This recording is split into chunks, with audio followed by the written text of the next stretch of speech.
So recently I was blessed and got tickets to this amazing beach. Yeah. Okay, let's see if that's better. So today I'm going to be talking to you guys about vision. I have a really bad connection in my bedroom. Just letting you know I can hear you. Wait a second. Is it picking up, you mean? Yeah. Okay, I'll stop.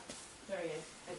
Now at the beginning of this year, God put it on my family's heart to come up with a life verse. And that life verse would be something that we would live out for the year of 2014. As we were driving home from Arlington, I told my mom that I felt like God was giving me the verse Hebrews 12, 1 and 2. And my mom heard that. She was surprised and told me that that was the same verse God had given her for the year. When my mother and I got home from our trip to Arlington, my dad came to tell us the next morning that during devotions, he felt like God was stressing to him Hebrews chapter 12, verse 2. We immediately took this as a message from God, and this year, that has been our life verse. A life verse is basically something from the Bible that you resolve to live out. And verse 2 says, fixing our eyes upon Jesus, the author and perfecter of our faith. Now although verse 2 is kind of the one we chose, I think it can't go without the first verse before it. Therefore, since we are surrounded by such a great cloud of witnesses, let us throw off everything that hinders and the sin that so easily entangles, and let us run with perseverance the race marked out for us,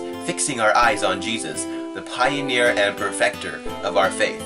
For the joy set before him, he endured the cross, scorning its shame, and sat down at the right hand of the throne of God. God's given us many pictures over the year as to how this looks, fixing our eyes on him. A lot of times in our lives, we go through hardships or troubles. If you aren't going through one now, you will be eventually. But just picture this for a second. Let's pretend that this is God and this is you. This thing in between here is the problem. God is still there, but this problem is blocking our view of him. We can't see past this, because to us it seems so big in our lives. But as we pray to God, as we ask him to turn our eyes towards him, and as we focus on the author and perfecter of our faith, this problem will slowly begin to shrink down. As we continue to worship him, continue to fix our gaze on him, the problem will get smaller and smaller until it's just a little itty bitty thing down there. Now that problem is still there, but it no longer distracts our view of Christ. God prompted me to do a painting a while back. I'll move over here so you can see a bit better. We often feel like we're way down here, stranded in the middle of nowhere, with nothing to hold on to. Every direction we look, as far as the eye can see, it seems like we're surrounded by issues and complications,